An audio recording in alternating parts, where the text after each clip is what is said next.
Evening, everybody. Welcome to the Centre for Cities City Horizons event, the latest in a running series of these sorts of events where we get folk from across the globe to come and share their thoughts about what's going on in urban areas, big and small, to tell us about some of the issues that they're exploring or thinking about. I'd like to thank Denton's for providing us with a great venue. Thank you very much, Stephen, wherever he is, and his colleagues for looking after us. Tonight our special guest is Amy Goldstein. She's a Pulitzer Prize-winning journalist at the Washington Post, and more particularly and relevant for tonight, she's the author of an award-winning book, Janesville, An American Story.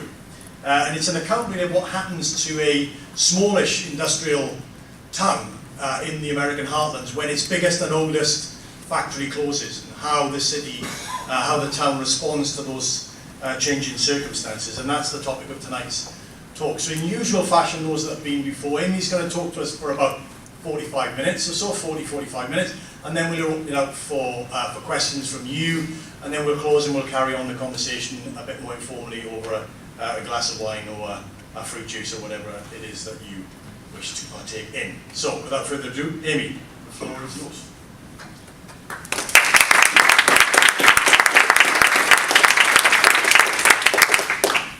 Thank you for that very nice introduction, and thank you all for coming here on a really beautiful fall evening. It's nice to be in London at this time of year. So I'm going to be talking tonight about the story of one small city in southern Wisconsin. But it's really the story about anyone, anywhere, who has lost a job or worried about losing a job or cared about somebody who's lost a job, cared about a community that's lost jobs.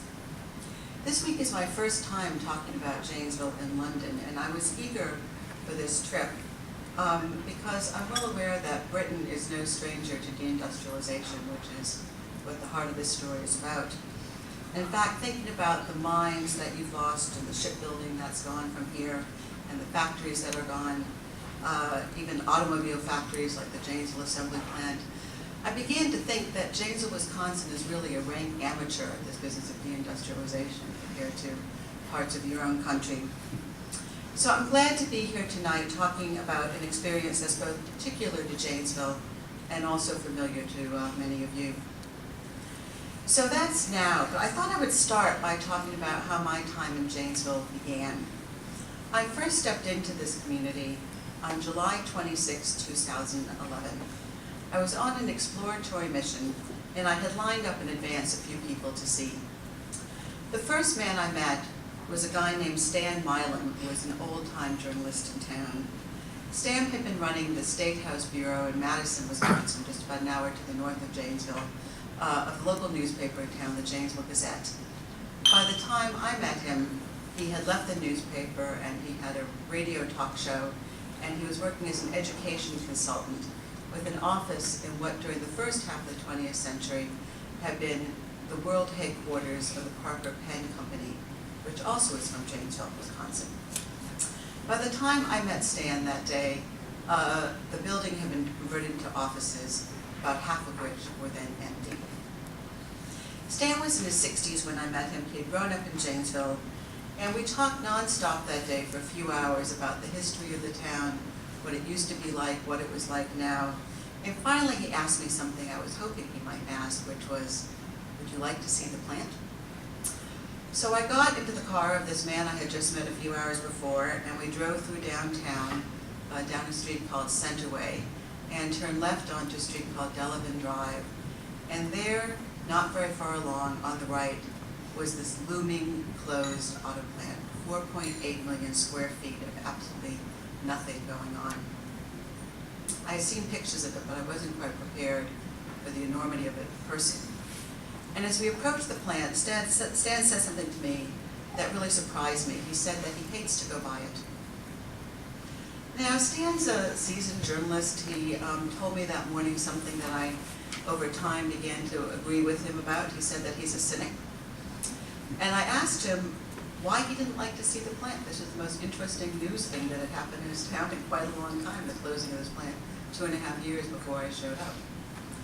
And what he told me was that his father had worked at the assembly plant, And as a boy, Stan remembered, he knew how proud his dad was to have earned enough money on the assembly line to be able to buy the family its first Chevy.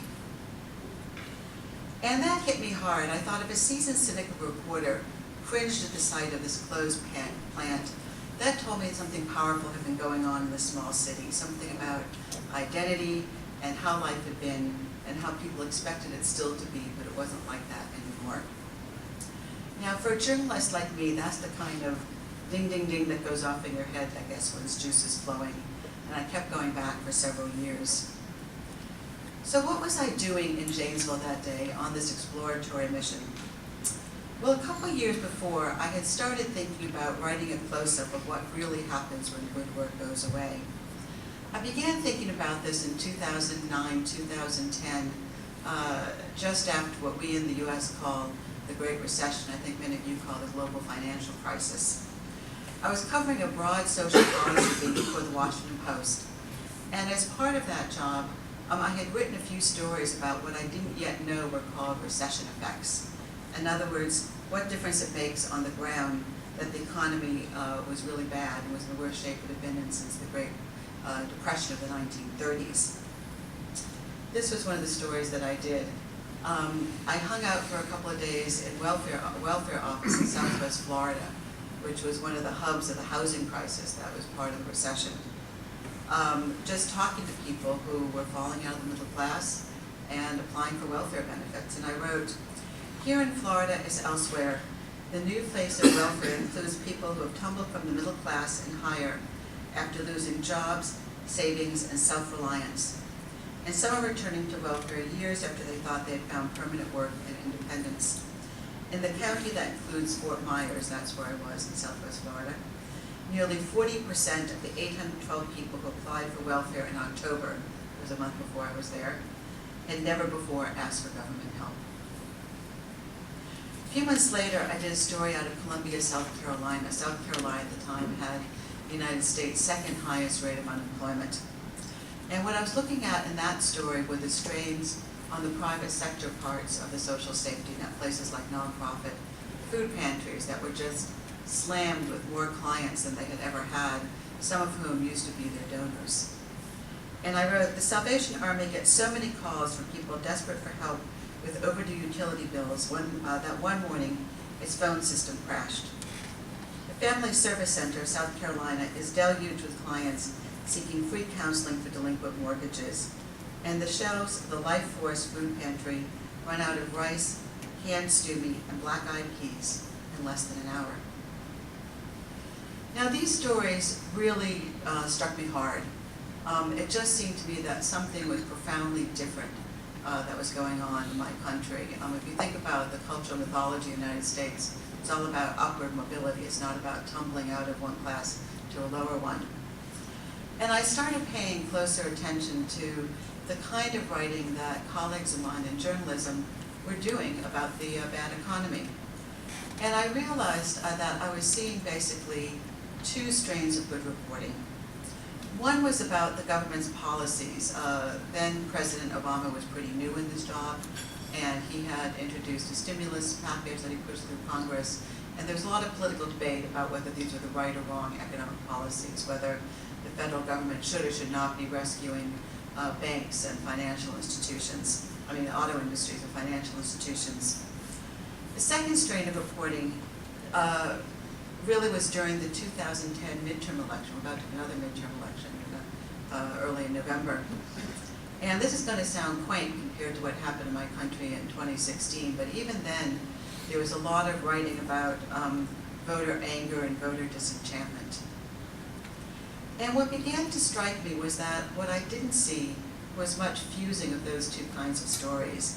And I had this idea that you couldn't understand where the public's disenchantment and anxiety were coming from without understanding the damage that this Great Recession had done to people's work and their sense of security. I came across a study a while later by the Pew Research Center. This was looking at nearly 10,000 news stories in various kinds of media during basically the last 6 months of the official period of the Great Recession, and categorizing what these stories were about. And as you can see, most of them were about the government bailout and banking, about the stimulus plan that I mentioned.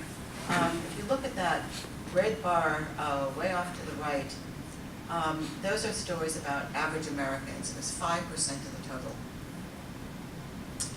That struck me as quite a big gap. And I can only say that I became obsessed with finding a way to tell this story. I became so obsessed that I did something I had never done in my long career, which was ask my editors whether I could take time off to begin work on a long project that was bigger than a newspaper could publish. So how did I end up in Janesville? There's Wisconsin. There's where Janesville is. There's what you see when you arrive in Janesville. Now, this was a place that I didn't know. I didn't know anyone there. I think I had been in Wisconsin for one story in my life at that point, so this wasn't a familiar place to me. I heard about Janesville, Wisconsin when I was looking for a setting for one of these recession effect stories that I was doing for my newspaper. And someone had mentioned to me that this small city I'd never heard of had just lost what had been the company's, General Motors' oldest operating assembly plant. And I didn't go there at the time because the closing had just happened a few months before. And people who were GMers themselves, not people who worked for many of the supplier companies that grew up around the auto plant, were still getting union extra unemployment benefits. So the pain hadn't really seeped into town. But when I began thinking about where to do this, bigger piece of work, Janesville just lingered in my mind. And I'm a pretty compulsive reporter about finding places to do stories. I usually make long lists of the criteria I'm looking for, and the pros and cons of several different places I could do a story until I pick some place. And in this case, every time I thought about someplace else where I might explore doing this work about lost jobs, something inside me just kept saying, like, go check out Janesville, go check out Janesville. And I remember actually getting kind of worried, telling some of my writer friends that I was uncomfortable that I just had this intuition, because I don't make news judgments based on intuition. And they said, you've been doing this for decades. There's something about your news judgment that's informing your thinking about this. Pay attention to that. So I began to think hard about what were the reasons that I was so drawn to this place that I didn't know. So I'm going to tell you about some of the factors. For one thing, I was interested in finding a community that had never been part of the Rust Belt, which is a lot of communities in the American Midwest. Because I wanted to show what this bad economic time had done, not to be writing about sort of an accumulation of economic decay over a period of decades. The Janesville Assembly Plant had opened in 1919, just after World War I. And it started turning out Chevrolets on Valentine's Day of 1923. And for all those decades until it closed down 2 days before Christmas of 2008, it had kept going and going and going. Products came, products went, but it was the backbone of the economy, and the economy had stayed healthy until suddenly this plant went away. I also, of course, needed a place that had lost a lot of jobs. This was called the Rock County Job Center. Janesville is the county seat, the biggest town in Rock County, Wisconsin.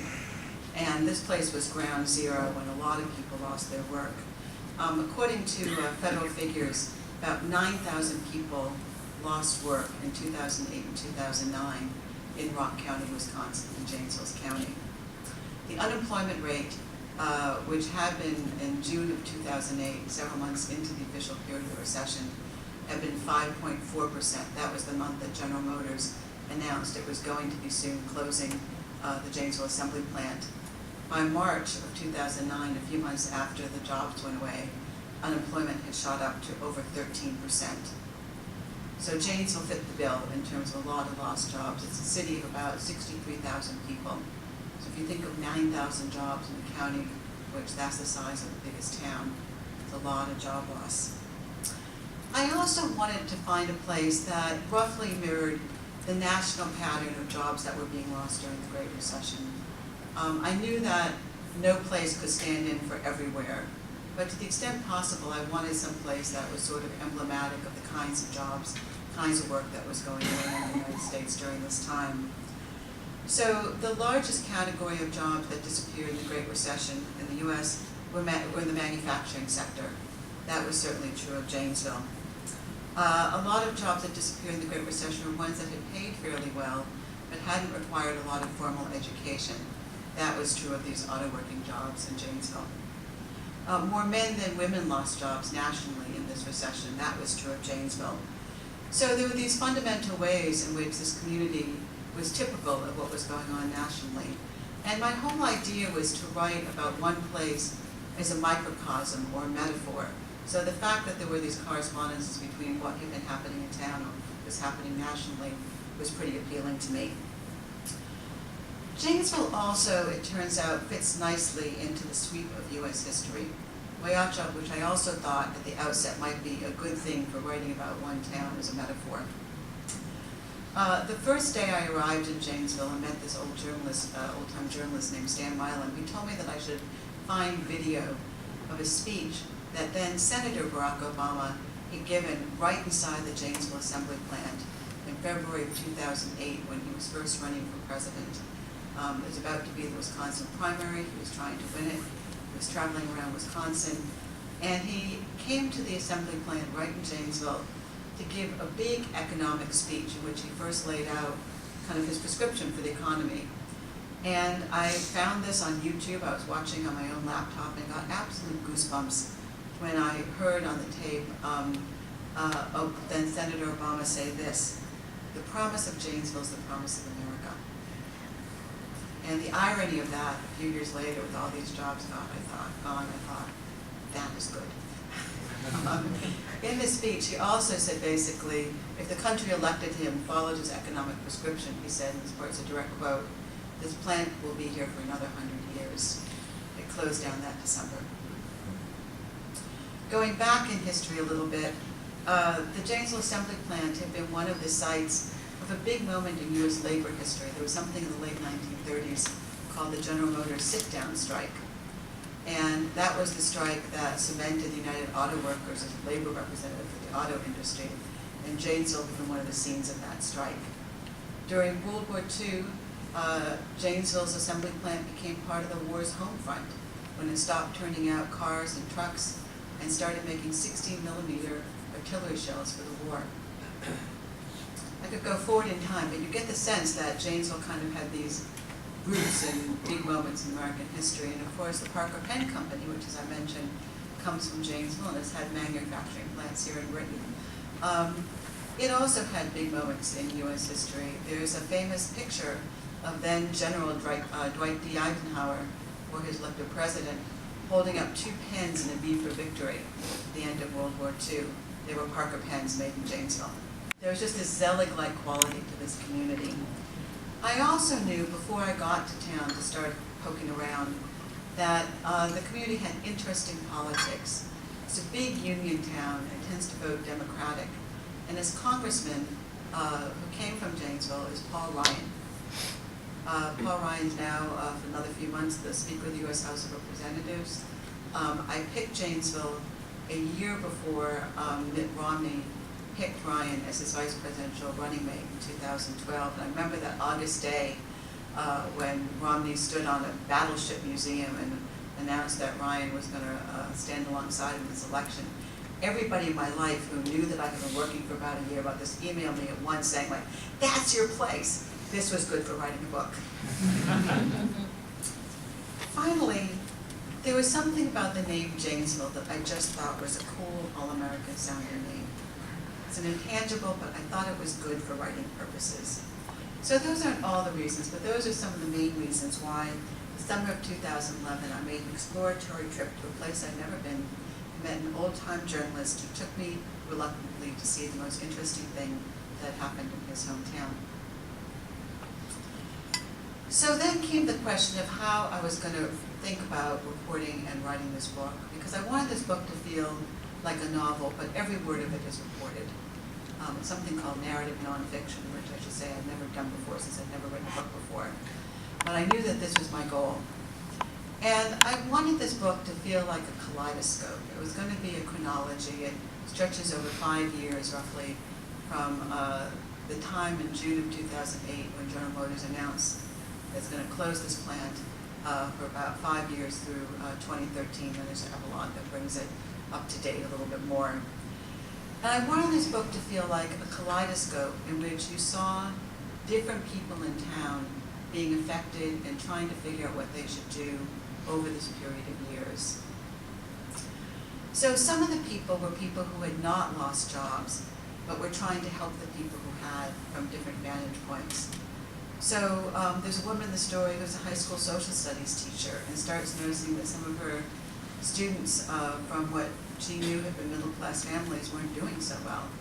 And she asked her principal if she could use a spare storage closet in her high school to create something called the Parker Closet. Now let me say the two high schools in town are called Parker for Parker Penn and Craig High School. Craig was the man who persuaded the then founder of General Motors, the head of it at the time, to come to Janesville. So these iconic homegrown industrialists are woven into the identity of these two high schools in Janesville. So this teacher creates this Parker Closet in which he collects donated used jeans and food and school supplies and used prom dresses, so girls whose families can't buy them dresses anymore could still go to dances in the spring. So her story kind of runs through these 5 years in my book's chronology. The man who runs the job center, I showed you the image of the job center right there, his story and what he tried to do and how he saw this. He's one of the characters in the book. It's funny to say the word characters because these are like real people who are still living in this community, so they're both people I've gotten to know well in the book characters, so I always feel like I've got a double identity when I speak about them.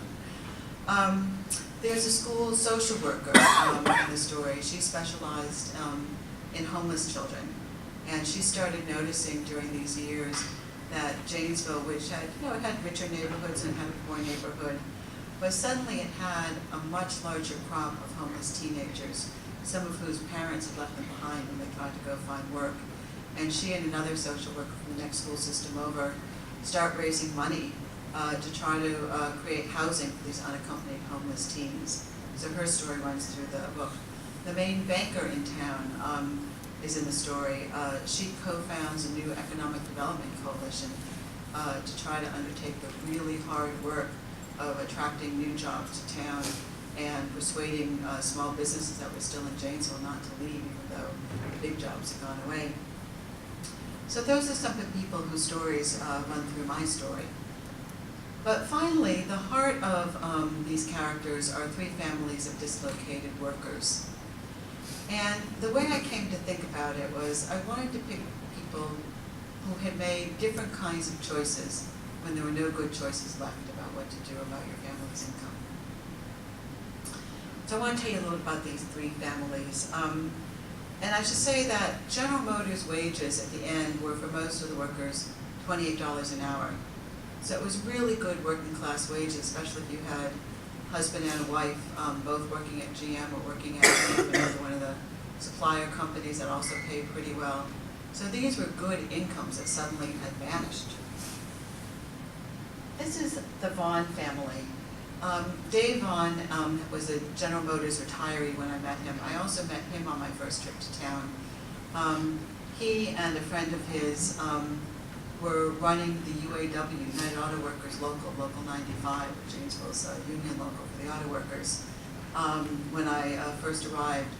They were doing this as volunteers. They had been union officers in the 1990s when the norm was that the company gave the union officers release time to do the union work.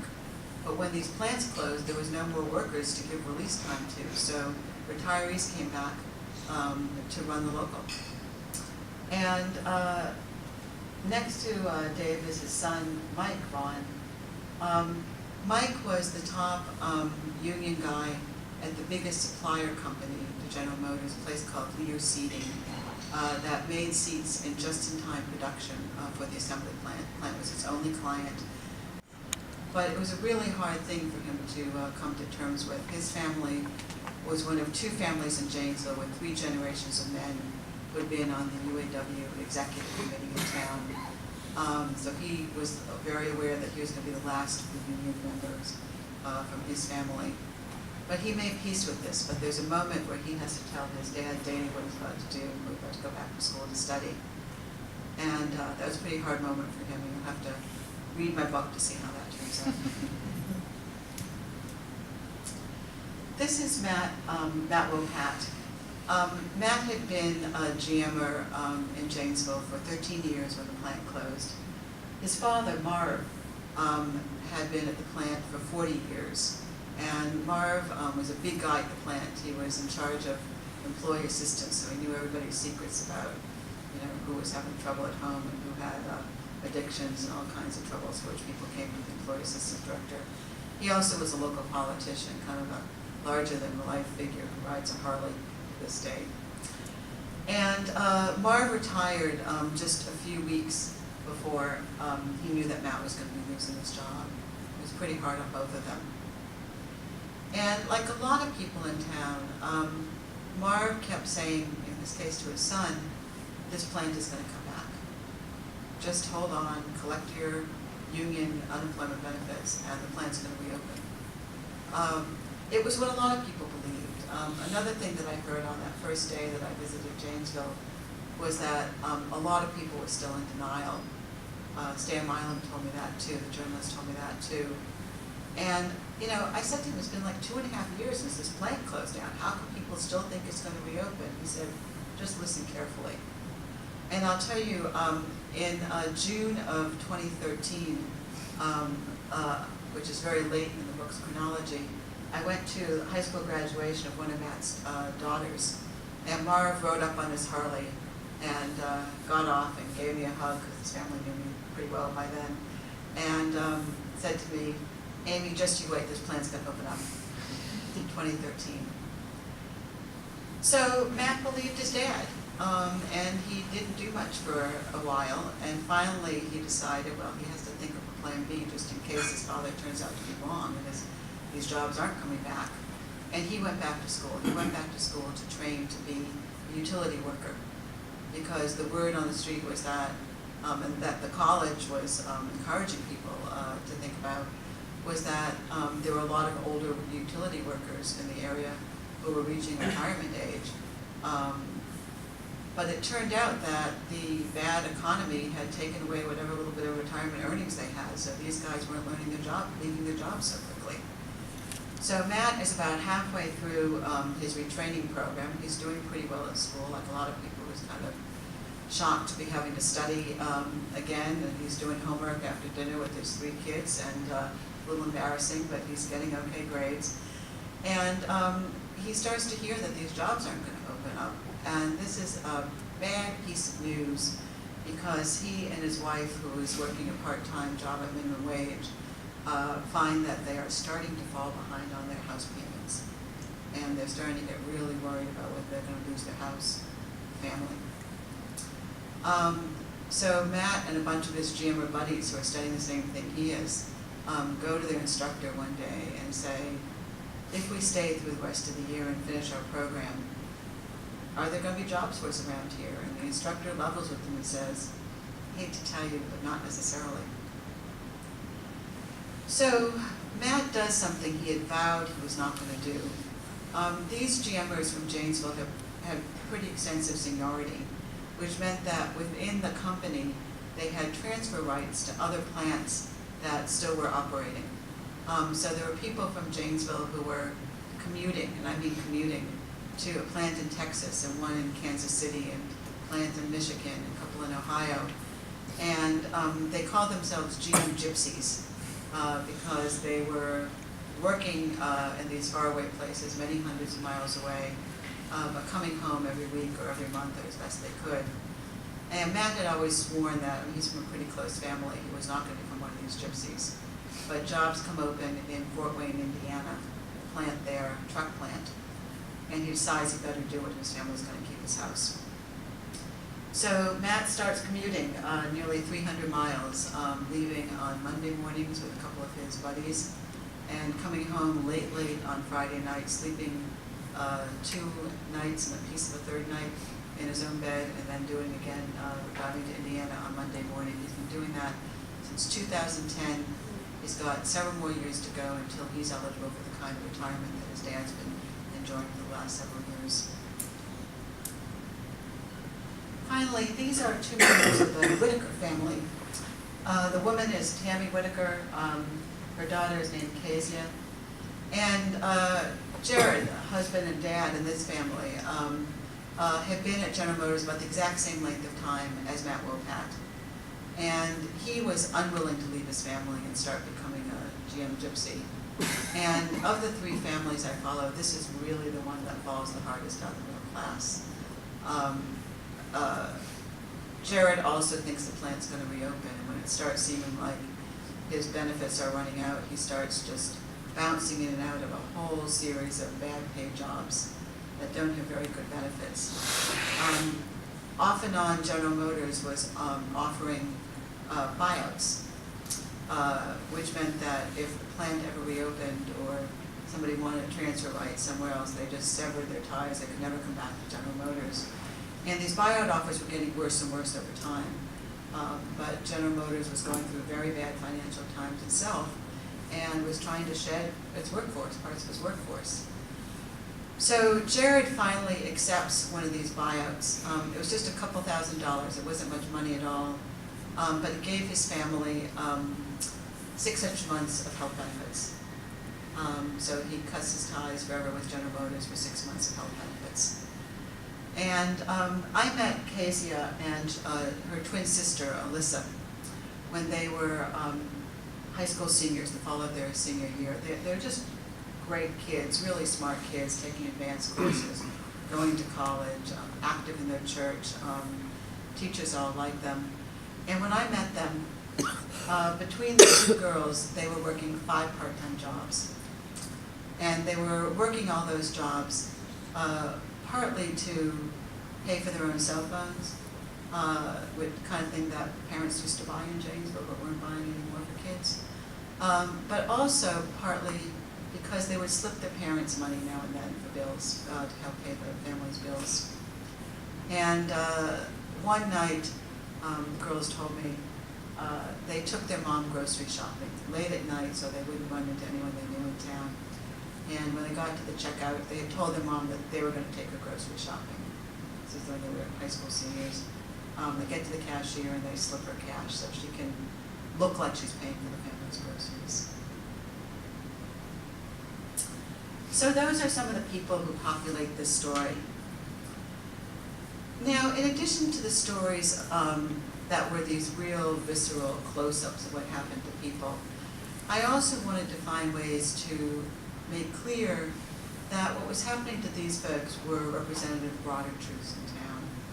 So I'm kind of a big nerd as reporters go, and I worked with 2 different sets of academics during the time I was researching this book on a pair of empirical projects that in 2 different ways looked at patterns in the area. One was about job retraining. This place called Blackhawk Techno College on the southern side of Janesville. Over a couple years, it had the biggest enrollment increase on any campus of Wisconsin's techno college system in its century-old history. 2,000 laid-off factory workers just flooded this place. And I was very interested in job retraining. I figured if, my central mission was to look at what happens when job goes away, the kind of corollary question was, can people climb back into the middle class, and how do they do it? And it became clear to me, quite quickly that job retraining is kind of the answer that, a lot of people subscribe to. It's one of the few economic policies that both Democrats and Republicans advocate. They've got a little different ideas about how to do it, but it's a widely popular idea. A lot of federal money goes into job retraining, helping people like Matt and Mike, and even Jared Whitaker, who very, very briefly goes back to school, try to get themselves back on their feet. So what I worked on with these couple of labor economists who helped me was an analysis of what happened to people who lost their jobs in and around Janesville around the start of the Great Recession, who did and did not go back to school. And the results were pretty sobering. This was looking at just simply who had a job a few years afterwards. And what it shows is that 2007, just before the Great Recession began late that year, there's about a 5-point spread between people who later on did or did not retrain. And what the right-hand column shows is that there's a 10-point spread in who had jobs afterwards. And the people who did not retrain were more likely to be working than people who went back to school. We also looked at how much were people working. Well, we didn't have data to show full-time and part-time work. We could look at how many quarters of the year, how many seasons of the year people were working. And on this left side of things, consistent work, meaning people worked all 4 seasons of the year. They had some earnings all 4 seasons of the year. The darker bar, people who did not go back to school, they were more likely to have consistent work. And on the right side of that chart, the no work column, people with no reported earnings by a few years afterwards. That light bar, more than a third of the people who had gone back to school didn't have any work. Looked at how much people were earning and how their income had changed from before the recession. You see that on that top column, top bar that has about $7,200 quarterly earnings for people who eventually did not go back to school. These were all people who had been laid off who either did or did not later go back to school. People were earning about the same. But if you look at the bottom row, you see how much people were earning a few years afterwards, how much their pay had fallen. That 35% drop was people who had gone back to school, compared to about a 7% income drop for people who did not. So the other piece of work, and we can talk some during the questions about what might account for these kind of counterintuitive findings, but I should tell you that we slice and dice these numbers everywhere we could, trying to find some way in which these patterns did not hold true. I mean, we looked at just people who finished their programs at this technical college, and this college was pretty much where everyone went to retrain. So it wasn't like a little subset of those who went back to school. We looked at just people who finished their programs. We looked at just people who went back to school to study, to try to get a job in those fields in which local business leaders in the college thought jobs were most likely to exist. We looked at this lots of different ways, and that same set of disparities held true. So the second empirical thing I did was a survey with some researchers at the University of Wisconsin-Madison. I wanted to find out, just across this one county, Rock County, Janesville County, what were people's economic circumstances and attitudes like 2013, so several years after both these jobs had gone away and the official period of the recession had ended. And the first thing we asked people was, do you think the recession's over? I see that just about 3/4 of the people said they thought the country felt like it was still in a recession. It was in 2013. That says something about the persistence of bad economic times. We asked people, thinking about your own home's financial circumstances, are you in better or worse shape? A little more than half said worse. 18% said better. And this is a sample across the whole county. This is not just of people who have lost jobs. We asked people about their own home's value. You can see that 3/4 said that their home had lost value since the recession began. We asked people, and again, people, not just ones who had been laid off, but people who for any reason had changed a job, are you earning more or less than you did before?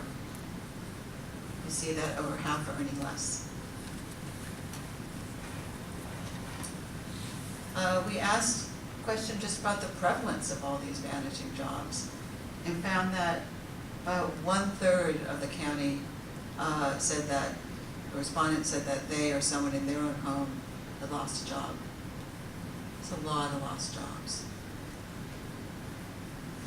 And finally, we asked a set of questions just for people who said that they or someone in their family had lost a job, about sort of the emotional and social impact that that had had on them. So you can see that 3/4 said that they had lost sleep during this time. Almost 2/3 said that they had experienced some strain in family relations. The question that really broke my heart is that bottom bar that says, did you feel embarrassed or ashamed to be out of work? So that half the people said that they did. And I just found that so potent. I mean, you think about it, these are people who had lost jobs in the worst economic time in the United States since the 1930s, in a community in which thousands of their neighbors were losing the exact same kind of work they were at the exact same time, and they still took it personally. So I think I'm going to stop with the data and just read you a little smidgen of what my book sounds like, and then we'll take some questions. This is a chapter pretty far through the book. I'm just going to read you the beginning of the chapter. It's called Night Drive. And I told you about Matt Wopat, who's been commuting all this time to Indiana and driving home on Friday nights. So this is about one Friday night drive home, and I will give away the secret before I read this passage to you, which was, I was in the backseat. Shouts as he bursts out the door and speed walks across the terracotta tiled lobby, barely slowing to slide his ID card through the punch clock. Friday night at the Fort Wayne Assembly Plant, the end of the work week, the end of second shift, a 9-hour shift today, with the lucky hours overtime, so that it's 11:45 p.m. as this guy is shouting, one guy among 1,100 GMers pouring off the factory floor to start the weekend. Amid this horde, Matt Wopat reaches the lobby at 11:47 p.m., wearing a knit cap, backpack slung over one shoulder. He is not running, but he too is walking very, very fast. Friday night ritual. He reaches the chilly night air, and a coworker wishes him a safe drive tonight. He stops for an instant at the 97 Saturn, which he parks in the same part of the vast lot every Friday, in a middle row under the street lamp, so that he won't have to think about where he's left his car when he returns on Monday. He pulls his duffel out of the trunk and continues walking very, very fast to a nearby 2003 Pontiac Grand Prix already idling. In the driver's seat is Chris Aldrich. In the back seat, his coat scrunched up between him and the door, is Paul Sheridan. Janesville Jam Gypsies both. Chris pops the trunk for Matt to toss his duffel inside and slam the trunk shut before he gets in on the passenger side. Matt's door is barely closed when Chris guns the engine and moves off. 280 miles to go. 4 hours and 30 minutes, speeding just a little, but they're pretty sure they will not get caught. Matt pulls out his phone, calls Darcy, that's his wife, calls Darcy to tell her they're leaving, same as he does each week. When Chris guns the engine, it's 11:54 p.m. in Fort Wayne, except that Matt is not the only one who stays on Janesville time, so the dashboard clock on the Grand Prix says 10:54. Chris started working at Fort Wayne on August 17, 2009, 7 months before Matt. Chris will never forget that day, his wife and kids along to help him move, except that he doesn't like to say he's moved, so he says he stays at Fort Wayne. Anyhow, his family left on Monday morning when he went to the plant for orientation, which was during first shift, so he was back in this new apartment by 3:30 that afternoon, and he sat on a chair from a cheap dinette set they'd just gotten, staring at a wall. His wife and kids already back in Janesville, one of the worst feelings of his life. That was 3.5 years ago. The Grand Prix had 47,000 miles on it. Now it has 134,407. On this night, they are not yet 10 minutes from the plant, about to turn onto Route 114, where Matt says in his quiet way, "This is my 3-year anniversary." Chris doesn't miss a beat. "We aren't going to celebrate that," he shoots back. Matt already texted Darcy before going to work, "Happy anniversary to me, 3 years." And the reply came back, "Has it been 3 years? Seems a lot longer." Darcy had added a sad-faced emoticon. Thank you very much.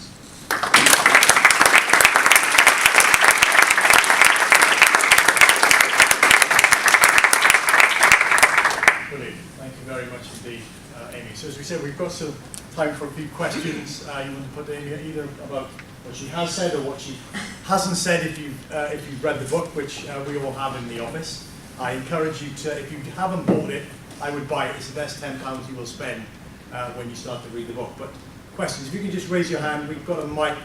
Just for Amy's sake, just say who you are, and then we'll take the couple. So just take the lady there, and we'll take the gentleman down at the front as well. So you're just ready to go here. Yeah, just say who you are. Hi, I'm Madeline. I work for the Church Times. I really enjoyed your book this year. One of the characters in it is Mary, who's the head of the local bank, and she has this programme called Ambassadors for Optimism. Yes. And you talk a lot about the gap between her optimism and some of her ideas that she shares with local Republicans around tax cuts and cuts to regulation, and the complete lack of optimism among people who are affected. And I just wondered if you could reflect a bit on what you think was going on there. Was she sort of deluded, or why did that sort of gap exist, and did she actually have some good ideas? Okay. Was Mary deluded or just incredibly optimistic? Yeah, we'll just take that. Yeah, good evening, Carl Wright. Should we do one at a time, or do you want to gather? Let me take two, and then we'll come back. Go on, go on. Hi, I'm Carl Wright. I work on international sort of urban-related issues and comparative sort of city issues. But question I've got for you, I grew up in Wales, and of course that's gone through similar industrialisation, especially in the mining areas.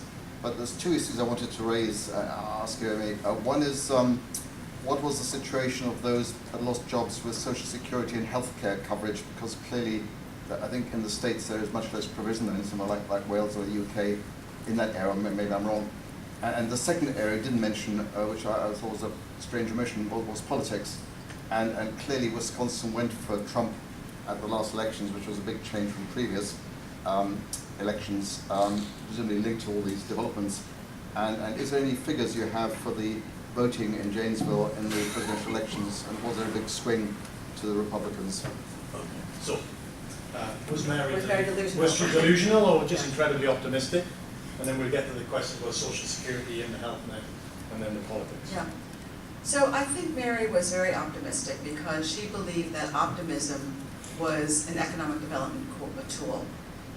I think she and some of the people working with her on this regional economic development coalition that formed during this time believed that if they kept saying things were getting better, that would be more attractive to other businesses that they were trying to lure into town. You know, one of the things that I say towards the end of the story is that I use this phrase, two Janesvilles, to describe this kind of class schism that I think greatly widened during this period of years. I mean, Janesville, there had always been, you know, richer people and poorer people in town like there are in any community, but it had been a pretty cohesive place. And I think over this period of time, and this is another way that Janesville sort of served as a decent metaphor for what was going on nationally in the United States over this time.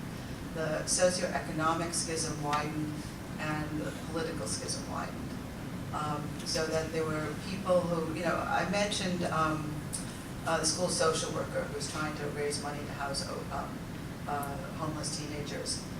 And she and one with whom she was working persuaded a local filmmaker to make a film of some of these kids and what their lives were like. And she has the first showing of it, and it gets a big audience, which she didn't know was going to happen. And people in Janesville just can't believe it. Like, their identity is not that they live in a place with all these homeless kids. So I think that there were people who were not directly touched by all this job loss, were kind of aware of it in an intellectual sense, but didn't realize what their neighbors were going through. And then there were people who were really living it. And Mary knew that people were having a hard time. She was a banker. She had to figure out whether her bank should ease up a little bit on home mortgages if people weren't keeping up with the payments and things like that. So she was aware of it, but I think it was very strategic that she cast an optimistic tone that might be good for the long-term health of her community.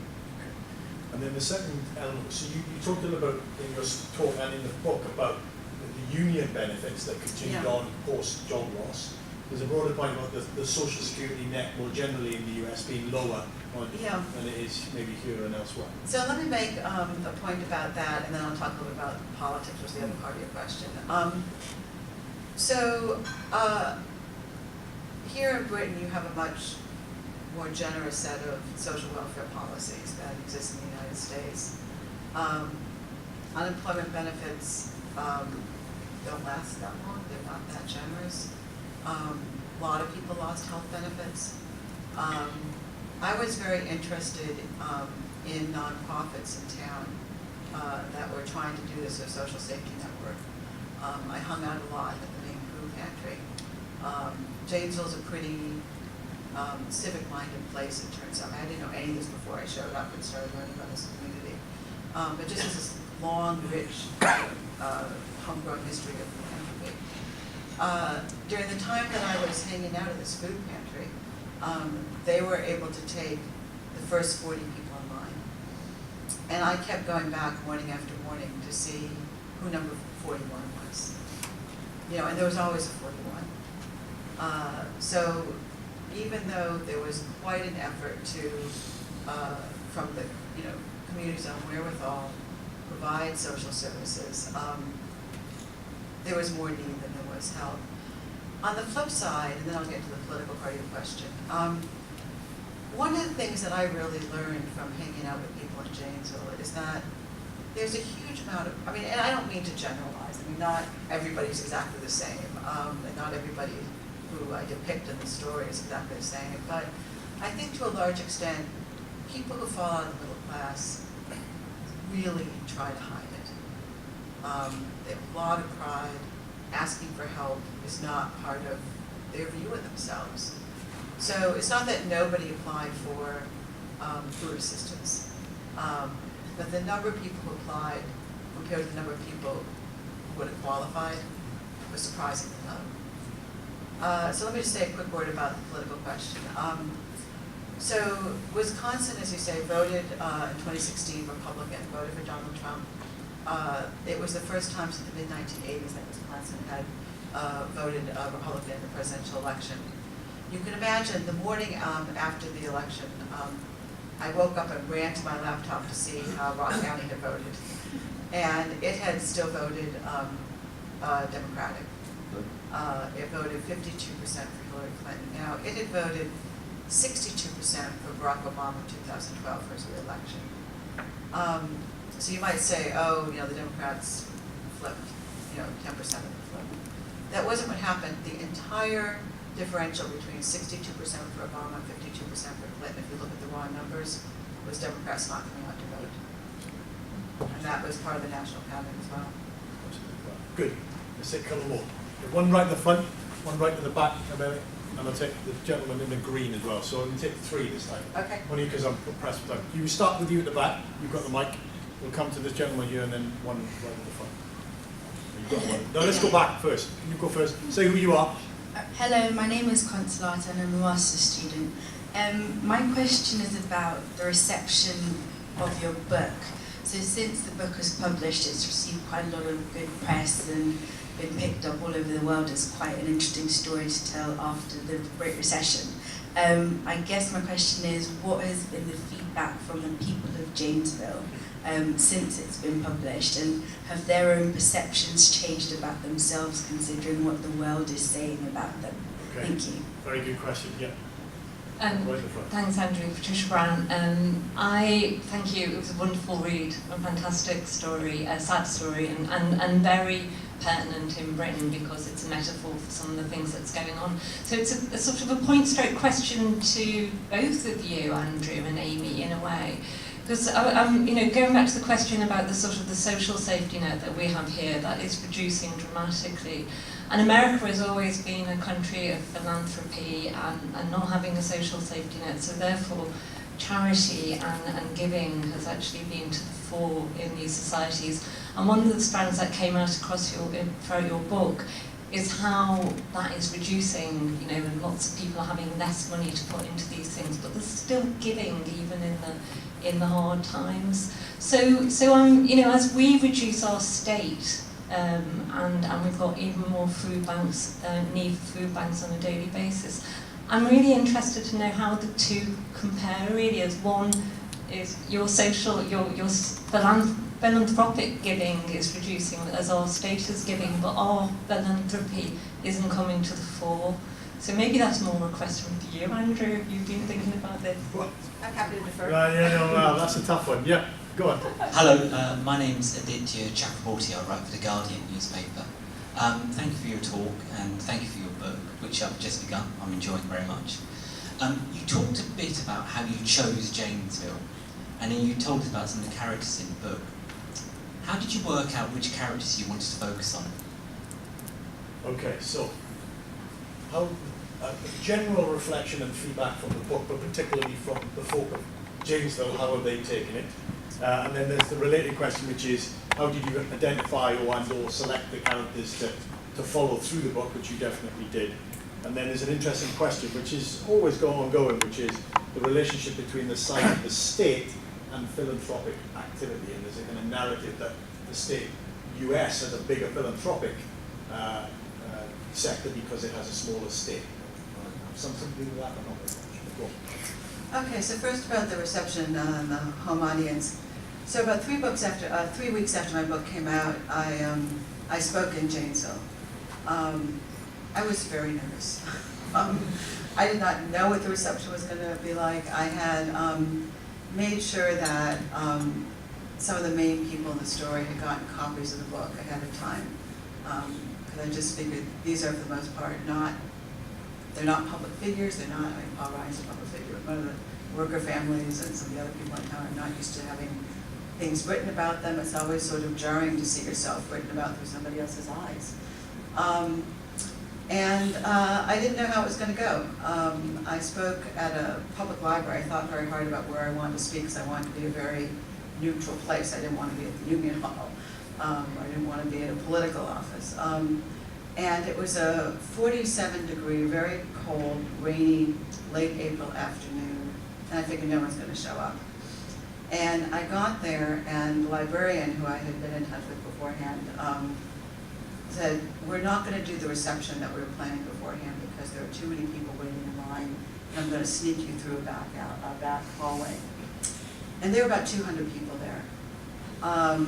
And I sort of felt like Dorothy in Oz, like, oh, there's Mary the banker wasn't there, but, there's my social studies teacher, and there's, so-and-so. And Tammy Whitaker, whose photo you saw, I thought to put on a nice ending photo. I often do that. When I was signing books for about over an hour afterwards, asked whether she could sit next to me. And, I thought there might be people who would really be upset that, I didn't portray this as a story in which everything was better. I mean, I think I made clear this is a community that's really been trying hard and being pretty intelligent about it, but it's not a story about, a place becoming a phoenix, quickly. And I haven't had people yelling at me. I've had some people tell me that, this sounds sort of corny, I'm not a corny person, but this is true, that, my writing about them sort of dignified their experience and told people what they had gone through. So the reception's been kind of sweeter than I had expected. Okay. Character selection? Character selection. So I told you that, in part I tried to find families that illustrated different kinds of choices. Union family that goes to the management side, somebody who starts commuting far away, somebody who doesn't do that and really slides downhill financially with his family. Beyond that, I thought a lot, first of all, it had to be families that, didn't mind talking to me for years on end, didn't mind my using their name because I was absolutely determined that if I could find willing people, I wanted people's real names to be in this book. I felt that the whole purpose of this was to really show at a granular level what happens to people and to the texture of the community when work goes away, and I thought that if I made up names that would create sort of a level of detachment that was contrary to what I was trying to do. But beyond all that, I could have chosen families who lost their houses. There were plenty of them. I could have chosen families in which people divorced. I mean, there was plenty of that. Losing work is not good for all kinds of things, including family life. I could have chosen families that fully recovered, because there were some of those as well. But I thought that it would be interesting to choose families that were really struggling and that you could visibly see that they were trying hard and not fully back to where they had been. So that was part of my consciousness of who I picked. And I'm not going to say anything because people aren't here to listen to me, but in terms of the response of the community, you know, the way that they came together and this spirit that you talked about, give a sense as to whether you felt, you know, in any ways that was adequate given the scale of the, you know, the challenge that was really in the face of them. I mean, that's, you know, I mean, there are things that are sad and things that are sort of heartwarming, I think, about this story, but I think that one of the, you know, big picture lessons is that, you know, I didn't know this when I picked Janesville, and this is why I told you this was not a place I knew at all. But this is a place that tried really hard. And recovering from this huge job loss is a very hard thing to do. I mean, if you look at unemployment figures, I told you that unemployment rose to over 13%, about 13.4% early 2009. It's gone way down. It's below 4%. I mean, that's typical of the United States as a whole these days. It's typical of Wisconsin. But if you kind of look at that in a more penetrating below what they were, industrial jobs have not come back. So that's, you know, a statistical way of thinking about, has all that effort been enough? Let's take a few more questions. I know we're slightly over, but we'll take them anyway. We'll take the lady just there, the gentleman there, and then one on the edge. So, turn around, Gabrielle. That's it. The gentleman there, and then we'll work forwards to the lady, and then yeah. Just say who you are, Anthony. Anthony Painter from the Royal Society of Arts. I have a question about the reaction of one particular person, which is Congressman Paul Ryan. Did you sense any sort of self-reflection, humility on his part, having read your book, because obviously you must have done? Okay, Paul Ryan's reflection. Yes. Hi, I'm Elizabeth Doherty, Ministry for Housing, Communities and Local Government. How is Janesville doing now, and what do you think, if anything, has been sort of helpful in getting the town back on its feet? Okay, so how is it doing? Right now, the gentleman right at the front. It's Tom Smith. I also work for the UK government. I'm interested in kind of some of the data stuff you came across. As part of my role, I sit on a government task force that's designed to support a town that remarkably similar to Janesville in terms of its economic impact, 3,000 rather than your 9,000, but still in a small town, in a small place. Our response, as you said, was around training and getting people worked in. I'd just be interested in kind of that tenure of what happened at Blackrock College. What we did was kind of something called an ABCD of jobs, so any job but with training, and then a better job, and then a career job, then a dream job. Hopefully some of us are still looking for that dream job. But kind of whether or not that's any difference, or whether or not kind of the training was just a key challenge. Okay, so Paul Ryan, reflection on the experience of going through this. Janesville, up to date, where are we now? And then some thoughts about the training and getting under the skin of some of the figures. So I don't know what Paul Ryan thinks of my book. I know that he received a copy of it because I made sure that one of his top aides, who helped me arrange interviews with him while I was doing this research, which luckily was before he became speaker, or I wouldn't have had access to him. I know that he gave him a copy, but I have no idea what he thinks of it. What I can tell you is that, I mean, Paul Ryan kind of wraps his political identity around, I'm a Janesville guy. It's politically useful, but in a sense, it's very real. I mean, he grew up with kids who went off to work at the assembly plant, whose parents worked at the assembly plant. So he really, in a very personal, visceral way, he got what this was going to mean as soon as the plant closing was announced. He was part of a quite bipartisan effort at the outset to try to persuade General Motors to give this very old assembly plant another product to manufacture. It didn't work. But he was not divorced from this, either emotionally or logistically, or in terms of trying to strategize. Paul Ryan is a very conservative politician. He doesn't believe in earmarks. You know, the government giving special bunches of money to a specific place. There were people in town who thought that that was, not good for them, that was his view, and the community so much needed help. He really believes in tightening, we're talking about social welfare policy, about tightening safety net programs. He believes in deficit reduction. So he's got a set of views that are really, in some ways, out of harmony with the needs of his hometown. But, I think that he believes what he believes. And I think he sincerely believes that his views are the right prescription. People can widely disagree, but I think he both gets it and has a set of ideologies that, are a little bit hard when your town's hemorrhaging work. Bring us right up to date if you can, or at least as up to date as you possibly can. Yeah, so I'll tell you something I haven't told you up until now, which is that what's happening with the assembly plant. So General Motors, late last year, sold the plant to a company that specializes in dispossessed industrial property. And the plant's being torn down. I haven't seen that. I'm actually going to be in Wisconsin to give a talk late this month, and I'm taking a little time to go see Janesville just because I want to see it with my own eyes. It's completely unclear what's going to happen. This company is supposedly soliciting redevelopment offers, but it hasn't announced what it's receiving. It's not clear what kind of, the notion is that maybe new industry will come in. I think it's sort of widely understood that nobody who comes into Janesville is going to bring, the heyday in the late 1970s, the Janesville sewing plant had a little over 7,000 workers. It had about 3,000 at the end. Nothing's going to arrive with 3,000 jobs.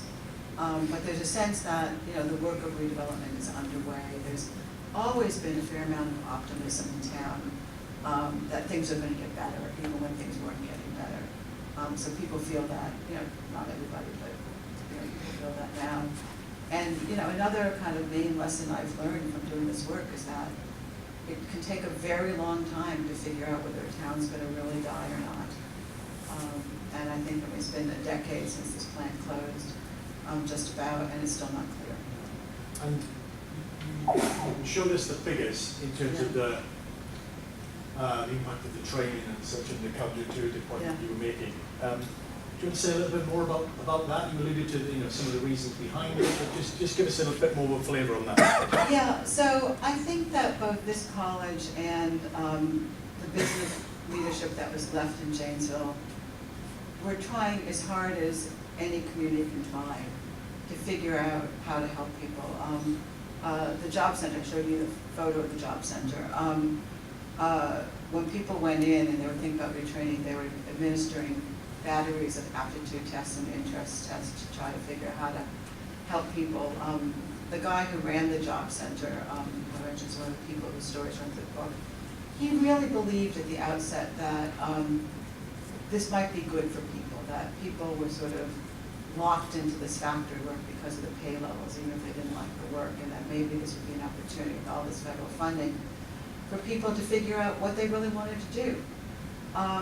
He ends up feeling pretty guilty because he, I think, for legitimate reasons, didn't anticipate that the rate of job recovery from this big recession was going to be much, much slower than it was from previous recessions lately in the United States. So that jobs just weren't coming back by the time people were coming out of school. But I don't think it was for lack of intelligent effort. I think it's just hard to retrain people when jobs are still pretty scarce. We've run slightly over and we could go on all night, but we can't, I'm afraid. So that'll bring to an end the formal proceedings. Can you join me to thank Amy?